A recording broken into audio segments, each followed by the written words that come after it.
네, 안녕하세요. 2023년 7월 19일 수요일 장 마감 방송 간략히 진행하도록 하겠습니다. 자, 오늘은 제가 따로 녹화를 저녁 시간대 지금 7시 36분 지나고 있는데요. 이 시간대 따로 녹화를 하게 되었습니다. 제가 오늘은 장중 방송에서 좀 이것저것 이야기한 것들이 많아서 일부 그런 것들을 좀 잘라서 유튜브에 올려드릴 생각이고요. 오늘 이 시간에 이제 마감 방송 자체는 좀 간단히 요약해가지고 핵심만 좀 전달해 드리려고 합니다. 나머지 디테일한 내용들은 따로 올려드린 영상에서 따로 확인하시면 될 것 같습니다. 자, 오늘 코스닥이 좀 집중해서 올랐었죠. 에코프로 BM의 시장 거래대금이 집중되면서 나타나는 왜곡된 현상이라고 보여집니다. 에코프로 BM은 그동안의 공매도도 굉장히 에코프로보다도 더 많았고, 그다음에 에코프로와 다르게 에코프로 BM은 이제 선물, 주식 선물까지도 상장이 되어 있기 때문에 숏 포지션에 대해서 스퀴즈, 커버링이 더 강하게 일어날 수 있다라고 제가 계속 언급을 드리다가 어제 고가가 돌파되면서 오늘 이틀 동안 이렇게 나왔어요. 그러면서도 또 코스피 이전 이슈까지 또 뉴스가 뜨면서 그게 더 부추겨진 것 같습니다.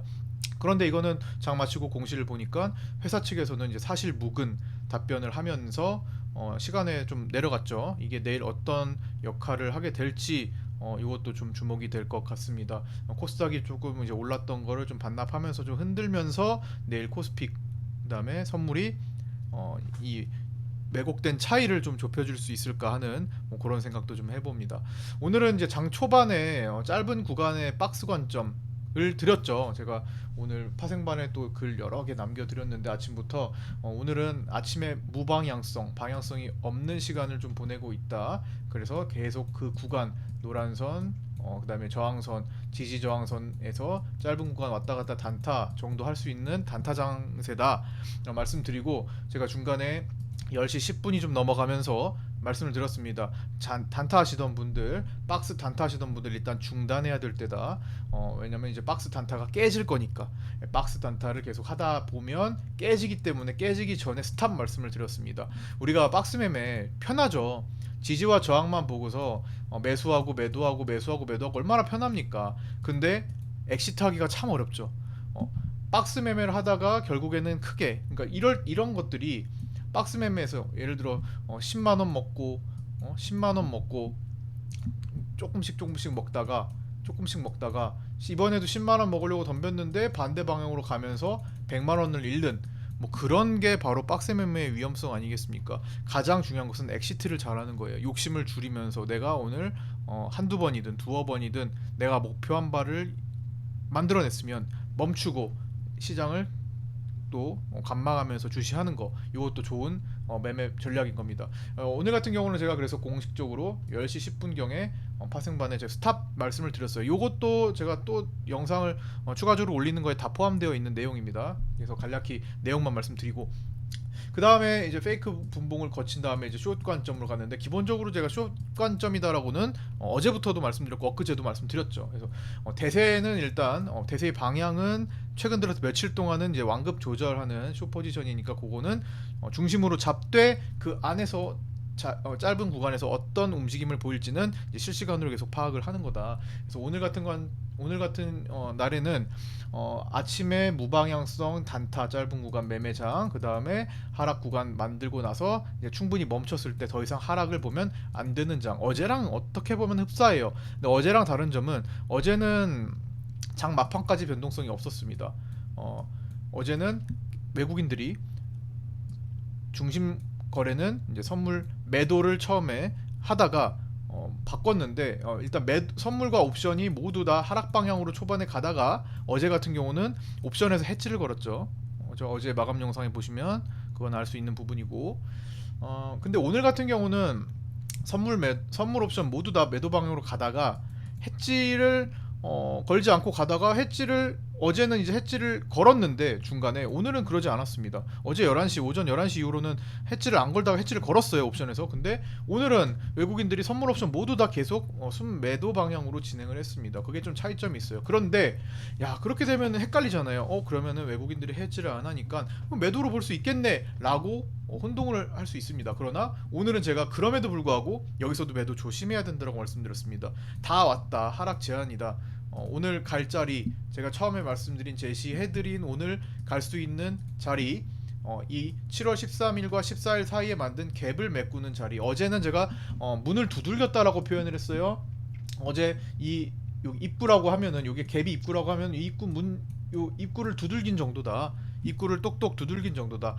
그런데 오늘은 그거를 전체 다 체크를 했습니다. 그렇죠? 몸통 체크를 했다라는 거예요. 그래서 오늘 몸통 체크를 끝냈기 때문에 이 자리에서는 외국인들이 선물도 매도하고 옵션도 매도 방향으로 해지 없이 간다고 하더라도 전환될 수 있고, 전환되지 않더라도 오늘 할 만큼 했다. 꼭 외국인들만 힘이 작용하는 것도 아니고, 그래서 다 내려왔을 때 추가적으로 숏 배팅을 오늘 당장 하는 것을 주의하시라 말씀드렸습니다.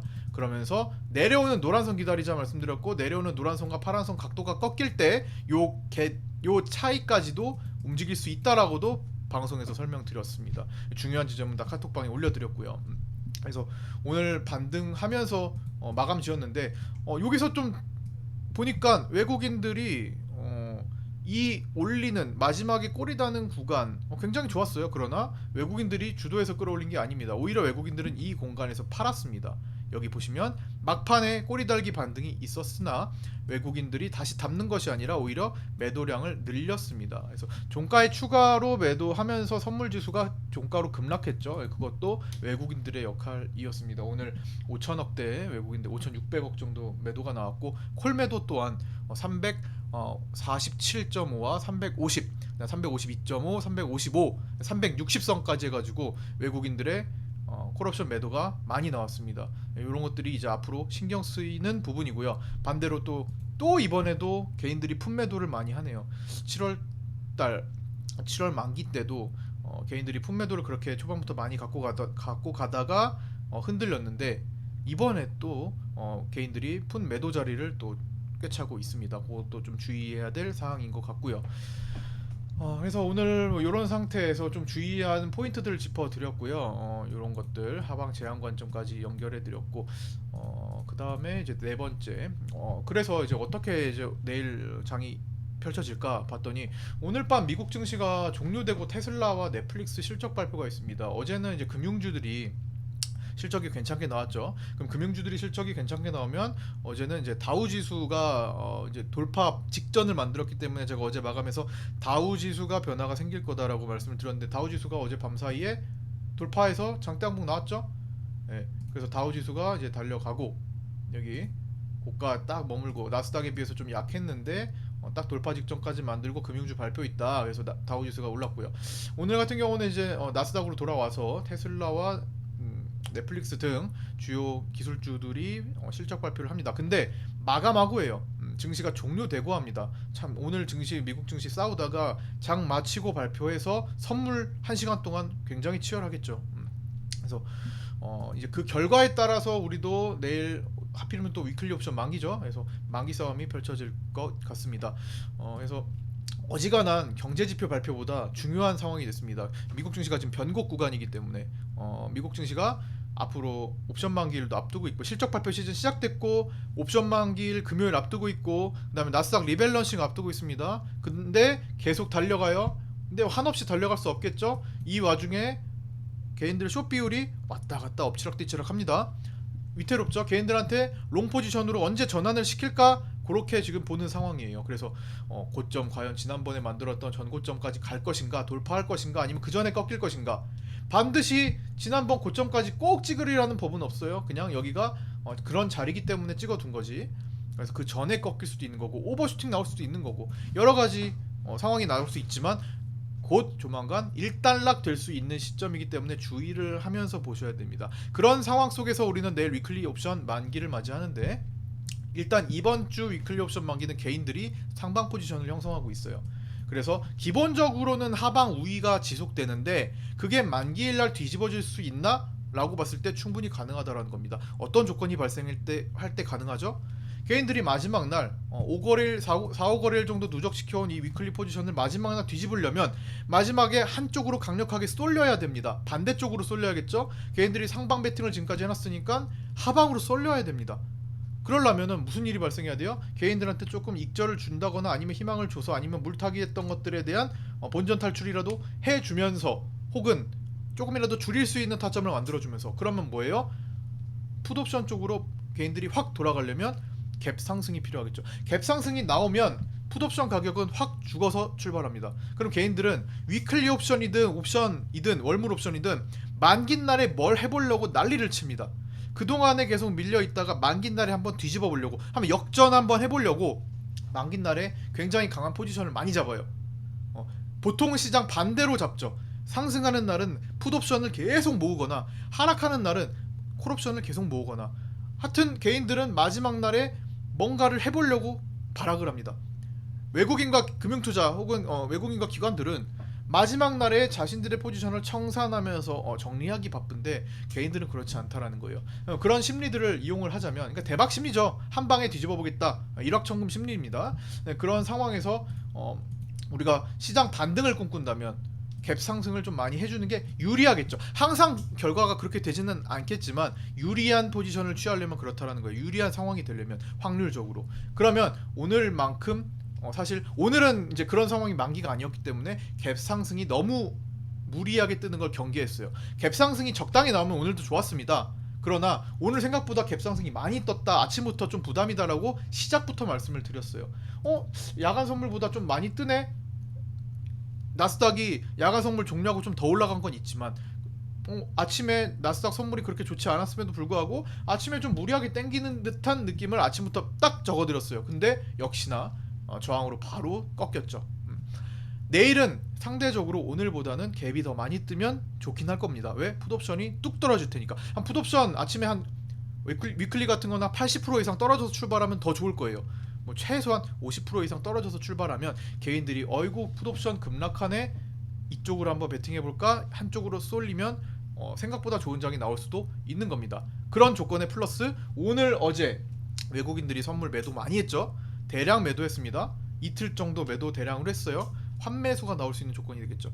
상황이 좋아지면, 좋은 상황이면, 일단 갭이 뜬다라는 것 자체가 밤 나스닥 종료하고 테슬라와 넷플릭스 발표가 나쁘지 않게 나왔다, 좋게 나왔다, 시장이 예상보다 좋게 나왔다라는 걸 의미하죠. 그런 상태에서 갭상승, 외국인들이 우려했던 매도 돌려버릴 수 있습니다. 환매수가 강하게 나올 수가 있어요. 그런 조건들 합쳐지면 내일 생각보다 괜찮은 장이 나올 수도 있는 거고요. 반대로 그렇지 않다면, 좀 애매하다면, 개인들이 풋으로 갈지 콜로 갈지 애매한 상황이 펼쳐진다면, 기존의 개인들이 누적 포지션으로 위클리 상방으로 갖고 있으니까 아무래도 시장이 부담을 느끼고 추가적으로 떨어질 수 있겠죠. 가장 최악의 경우는 갭이 어설프게 하락하는 겁니다. 개인들이 콜옵션으로 더 집중하게 되는 경향. 안 그래도 콜옵션으로 집중했는데 콜옵션 가격이 더 떨어지면서 물타기만 하게 되는 그런 안 좋은 상황이 펼쳐질 수 있어요. 그러면 개인들은 아예 콜옵션 쪽으로 몰빵하겠죠. 이미 내가 가지고 있는 포지션 익절도 못하고 이도저도 못하고 가격까지 떨어졌네? 그러면 더 사야지. 한번 단가를 낮춰서 마지막에 꼬리 달고 올라올 수 있겠지, 여기에 희망을 걸고 갑니다. 그러면 잘못하면 음봉으로 뚝 떨어질 수 있겠죠. 이 같은 모든 상황은 나스닥 마치고 실적 발표 마치고 다음날 우리 아침 시장의 분위기까지 딱 파악을 하면서 봐야 돼요. 시나리오를 짜보는 겁니다. 이런 시나리오도 있고 저런 시나리오도 있고. 이런 시나리오가 머릿속에 준비되지 않으면요, 내일 아침에 뇌동매매하게 돼요. 당황하게 됩니다. 어떤 상황이 펼쳐지면 당황하게 돼요. 근데 내가 이럴 수도 있고 저럴 수도 있는 상황을 일단 가지고 내일 시장을 딱 시작한다면, 내일 시장을 본다면 대처할 수가 있겠죠. 그렇죠. 그런 것들 파악을 해주셔야 될 것 같습니다. 그 다음에 미국, 요것도 좀 말씀드렸고 주에 내일 위클리 옵션 만기, 요것도 갭이 뜨면 뚝뚝 떨어지면 다 말씀드렸네요. 오늘 요 정도로 이제 요약을 해서 마칠까 하는데요. 여러 가지 시나리오를 짜자. 이거 말고 다른 내용들은 제가 아까 시작할 때도 말씀드렸지만 제가 다시 또 추가적으로 올려드리는 영상에서 한번 확인해 보시고요. 오늘 장중에 정말 많은 얘기들을 나눴거든요. 그래서 거기서 확인을 해주시고 오늘은 요 정도로 짧게 마감을 하려고 합니다. 나머지 얘기는 내일 카톡방에서 다시 못다한 이야기들 하고요. 그다음 실시간으로 변화하는 거 내일 또 장중에 라이브 방송이나 톡방에 또 캐치를 해드릴게요. 정혜원방, 파생방에 한 분 한 분씩 계속 모여서 지금 이제 36분, 실질적으로 이제 제 거와 관리자분 거 빼면은 32명 정도 되는 것 같은데, 한 분 한 분씩 이제 늘어나고 있는 거. 그러니까 저는 이제 거기다가 더 컨텐츠를 더 많이 올려드릴 준비를 더 해야겠죠. 여러분들이 한 분 한 분 와주시면서 이게 더 좋은 방이 만들어질 거라고 생각합니다. 감사드리고요. 자, 오늘 여기까지 마치겠습니다. 구독과 좋아요, 알림 설정도 부탁드리고요. 내일 아침 8시 40분에 아프리카 TV 및 유튜브 라이브에서 뵙도록 하겠습니다. 감사합니다. 고생하셨습니다.